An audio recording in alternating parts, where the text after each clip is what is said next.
lui retire le prépuce quand il n'est pas apte à donner son consentement sur son prépuce.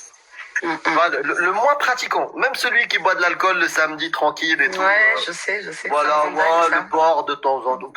Ouais, vas-y, ramade. Tu vois, le moins pratiquant, il va commettre cet acte-là. Je sais. Moi, le jour où j'ai commencé à... Comment? Tu dis je l'ai fait. Oh, je sais, ça serait exceptionnel. Hein. Voilà. Et moi aussi, je l'aurais fait il y a quelques années. Voilà, si j'avais eu un garçon il y a quelques années, je l'aurais fait. Voilà, parce que on se pose pas des questions sur des choses qui sont très importantes par endoctrinement. Parce qu'on a été convaincu par la peur et par plein de stratagèmes que les religions utilisent depuis des centaines d'années. Et c'est pas, ils l'ont réfléchi. Attends, comment? Non, c'est juste une accumulation d'expériences religieuses, spirituelles qu'on se transmet.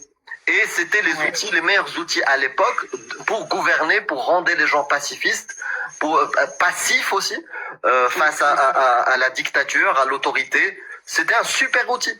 Non, c'est Allah qui l'a dit. Non, c'est Jésus qui l'a dit. Non, c'est les Elohim qui l'ont dit. Voilà.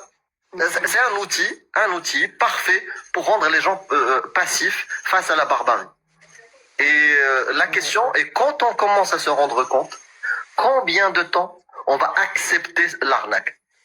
Voilà, ça c'est la question que je te pose. Et moi, j'ai terminé. Dernière chose, sur la croyance. La croyance, c'est pas un choix. Comme il y a Richard Dawkins, d'ailleurs je te conseille un de ses livres, c'est... L'illusion de Dieu, un truc comme ça, ou en anglais c'est God Delusion, c'est l'illusion de Dieu, je crois. Un super livre. Et il dit, croire n'est pas un choix, c'est une conséquence de ce qu'on juge convaincant. Effectivement, on peut croire en des choses, parce qu'à un moment donné, on juge que les éléments qu'on détient sont convaincants. Par exemple, moi je croyais en Allah parce que je croyais qu'il y avait 1566 miracles scientifiques dans le Coran.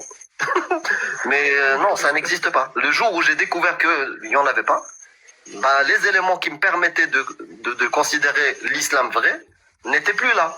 Donc je n'ai pas choisi.